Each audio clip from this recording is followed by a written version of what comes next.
Dear student, आज की ई class में सभी का स्वागत है। आज हम ऐसा टॉपिक लेके आए हैं, वो सभी क्लास 12th है, 11th है, 12th है, फर्स्ट ईयर है, second year, third year, MSc और अन्य पीएचडी, एमफिल आदि सभी के लिए बहुत उपयोगी है। आप रसायन विज्ञान लैब के अंदर अपन जाते हैं तो सबसे पहले आपको उनके बेसिक इंस्ट्रूमेंट, बेसिक उपकरण जो केमिस्ट्री लैब के अंदर पाए जाते हैं। बहुत बार देखा गया है कि बच्चा स्टूडेंट पूरी बीएससी भी कर जाता है, एमएससी भी कर जाता है, लेकिन बहुत से स्टूडेंट इंस्ट्रूमेंट ऐसे होते हैं जिनका वो नाम भी नहीं जानता है। जैसे कोई भी चीज़ है, जैसे जाली है तो जाली ही बोलेंगे उसको। चम्मच है तो उसको चम्मच ही बोलते हैं। जैसे अपने किसी भी फिल्टर पेपर से अगर किसी को खुरचते हैं तो चम्मच जैसा चम्मच बोलते हैं। चिमटी है, अन्य जो इस तरह जो देसी भाषा में जो वर्ड होते हैं उन्हीं को ही यूज करते हैं।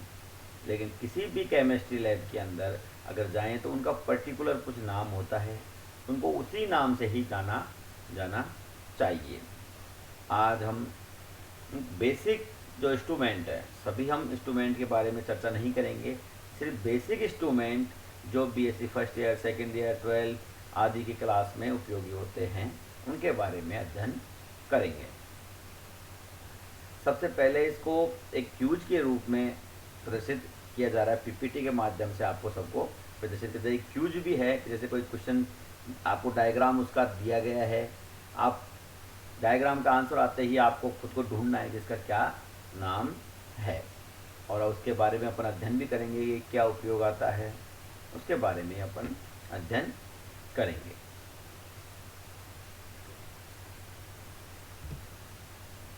फर्स्ट स्लाइड के अंदर जो दिख रहा है आपको, जो अलग अलग कलर के ये दिख रहा है, ग्रीन, ये ब्लू है, येलो है, ऑरेंज है आदि जो दिख रहे हैं, ये कौन सा इंस्ट्रूमेंट है? जो यह सबसे प्रचलित इंस्ट्रूमेंट है जो केमिस्ट्री लैब के अंदर पाया जाता है।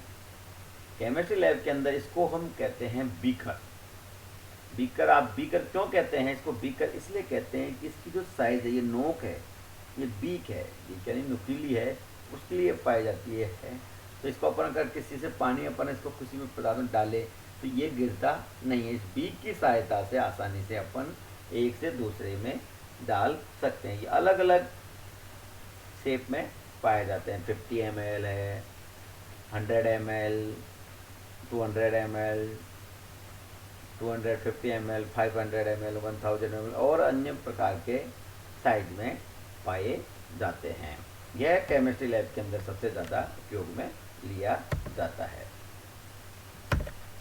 नेक्स्ट है, ये जो आपको दिख रहा है, यह फनी डायग्राम दिख रहा है जिसमें अगर एक दब रहा है तो मतलब इसका मतलब है कि अगर इसको यहाँ पर अपन कसें, ये नीचे नीचे होता जा रहा है, तो ये नीचे होते हैं। पर यहाँ पर कोई भी व्यक्ति, अगर व्यक्ति इस स्थान पर कुछ भी सामान रखे तो वो इसमें दब जाएगा और इसमें बंधा रह जाएगा। इसको कहेंगे अपन टेस्ट ट्यूब क्लैम्प। अगर टेस्ट ट्यूब को अपन किसी क्लैम्प की मतलब स्टैंड की सहायता से, जैसे ये जो आपको दिख रहा है यहाँ पर स्टैंड है, लोहे का स्टैंड है, उसमें लग जाएंगे और यहाँ पर है इस जगह पर टेस्ट ट्यूब लग जाती है। इसको कहते हैं टेस्ट ट्यूब क्लैम्प। नेक्स्ट है, ये जो आपको दिख रहा है ये है बुकनर फनल। बुकनर फनल किसे कहते हैं? बुकनर फनल, आप सब फनल के बारे में तो सभी ने सुन रखा है, लेकिन ये है बुकनर फनल। बुकनर एक साइंटिस्ट था, उसने इस फनल की खोज की और उसी के नाम से ही इसको अपन बुकनर फनल के नाम से जाना जाता है। इसके अंदर यहाँ पर प्रेशर बनाया जाता है।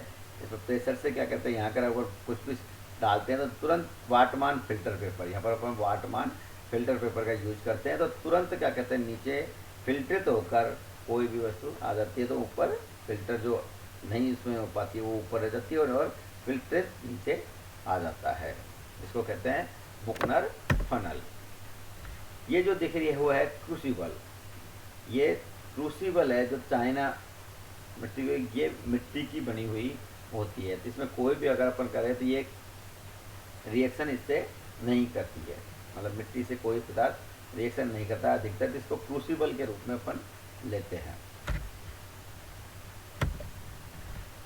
इसको सभी जानते हैं। यह है फनल। फनल का उपयोग आपने घर पे देखा ही होगा। अगर आप घर पे जो खाने वाला तेल है, केरोसिन है, वो बड़ी बोतलों में, जरी कैनों में रहता है। उसको अपन अगर छोटी कैन में डालें, अगर बड़े उससे डालें, छोटे में डालें तो डालना बहुत मुश्किल है। तो इस कीप की सहायता से, कीप या फनल की सहायता से आप आसानी से छोटे बर्तन में या छोटे बोतल में आसानी से डाला जा सकता है, जो कहते हैं फनल। नेक्स्ट है फनल स्टैंड। स्टैंड आप जानते हैं बहुत प्रकार के होते हैं, जैसे कि पिपेट स्टैंड, ब्यूरेट स्टैंड,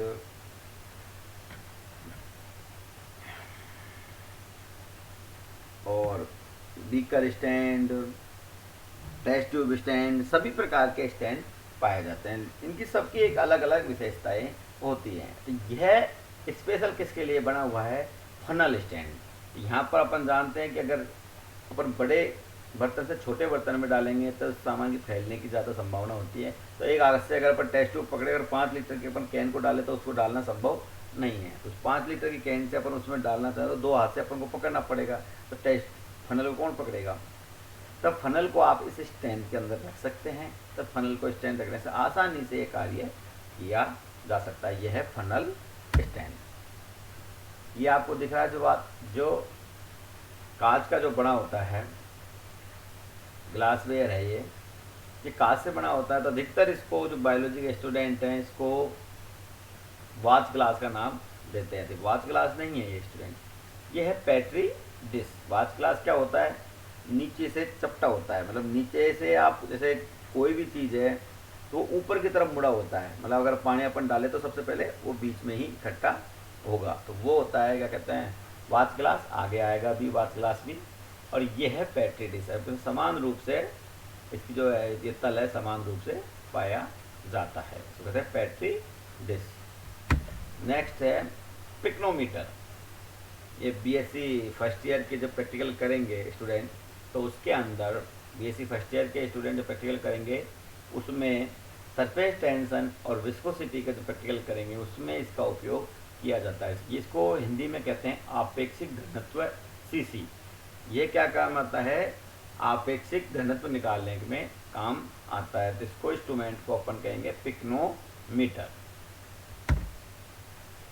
ये दिख रहा है, इसका एक ये ट्यूब है, इसका एक स्पेशल नाम है, उसका नाम है थिले ट्यूब।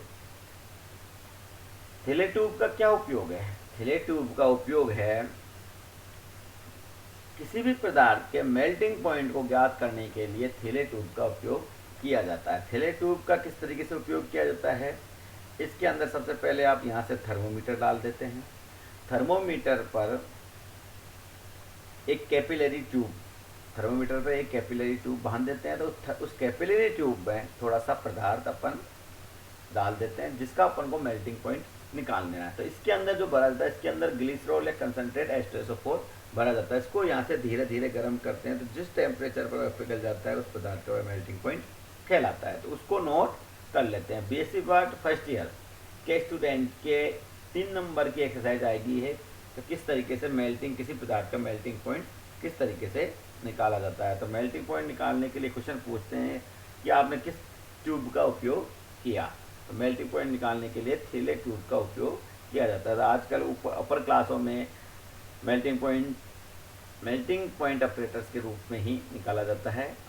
अलग इंस्ट्रूमेंट आते हैं जिससे तुरंत मेल्टिंग पॉइंट निकल जाता है। यह है वॉल्यूमेट्रिक फ्लास्क। ये आपको दिख रहे हैं, ये अलग अलग साइज के वॉल्यूमेट्रिक फ्लास्क पाए जाते हैं। फ्लास्क हैं जैसे 100 ml, 250, 500, 100, 1000 या अलग अलग प्रकार के साइज के ये फ्लास्क पाए जाते हैं। ये कहलाते हैं वॉल्यूमेट्रिक फ्लास्क। ये बहुत ही, जब केमिस्ट्री लैब के अंदर सबसे इंटरेस्टिंग जो लगती है वो है टेस्ट ट्यूब। आपको टेस्ट ट्यूब मिलती है। टेस्ट ट्यूब क्या काम आती है? अलग अलग टेस्ट जो अपन करते हैं, केमिकल टेस्ट करते हैं, कभी नाइट्रोजन का टेस्ट करते हैं, फास्फोरस का, सल्फर का, ये टेस्ट करते हैं, हाइड्रोजन का, कार्बोहाइड्रेट का, एल्डिहाइड, कीटोन, फिनॉल, ये जो टेस्ट करते हैं अपन, नाइट्रो एमिनो एसिड जो समूह है, उनके टेस्ट करने के लिए इस टेस्ट ट्यूब, कोई सा भी टेस्ट है, इनऑर्गेनिक टेस्ट, कोई ऑर्गेनिक टेस्ट करने के लिए टेस्ट ट्यूब का प्रयोग किया जाता है। नेक्स्ट है, ये आपको जो दिख रहा है, ये अधिकतर बहुत सारे स्टूडेंट से पूछते हैं तो इसके बारे में बहुत कम ही लोगों को पता है।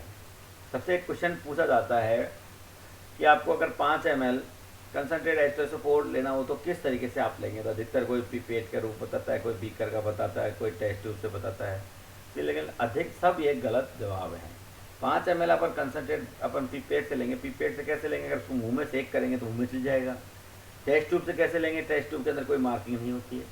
आप अंदाजे से ज़रूर ले सकते हैं, क्योंकि अंदाजे से लगभग 10 ml की टेस्ट ट्यूब होती है, तो 55 ml अंदाजे ले, लेकिन एक्यूरेट आपको लेना हो तो इसी से ही लिया जाता है। तो इसको कहते हैं मेजरिंग सिलेंडर, या हिंदी में इसको कहते हैं नपना ग्लास, या ग्रेजुएट सिलेंडर भी कहा जाता है। मेजरिंग सिलेंडर या ग्रेजुएट सिलेंडर कहा जाता है। इसको तो आप सब जानते ही होंगे, क्योंकि 11th 12th आदि सब यहाँ पर अगर पीएससी में जो आगे क्लास में जाते हैं तो इसका सबसे ज़्यादा उपयोग पाया जाता है। जो टाइटेशन जो अपन करते हैं तो इस ब्यूरेट की सहायता से अपन करते हैं। पुरानी जो लैब हैं, किसी भी लैब में तो यहाँ पर जो एक नली लगी होती है पिंच कॉक के रूप में लगी रहती है। आजकल इसका उपयोग पिंच कॉक वाली ब्यूरेट बहुत ही कम आती हैं, क्योंकि पिंच कॉक से क्या कहते हैं, वो रबर ढीला हो जाता है तो ड्रॉप बाई ड्रॉप थोड़ी बहुत गिरती रहती है। इसलिए यहाँ पर एक इस तरीके का आता है जिससे उसको बिल्कुल कसा जा सकता है। प्लास्टिक का इस तरीके से आएगा स्टैंड, जिससे क्या कहें एक बूंद भी अगर इसको अपन यहाँ से कस देंगे तो एक बूंद भी गिरना मुश्किल होता है। और कौन कौन से उपकरण इंस्ट्रूमेंट क्या कहें लैब में काम आएंगे वो अगली क्लास के अंदर अपन पढ़ेंगे। Thank you.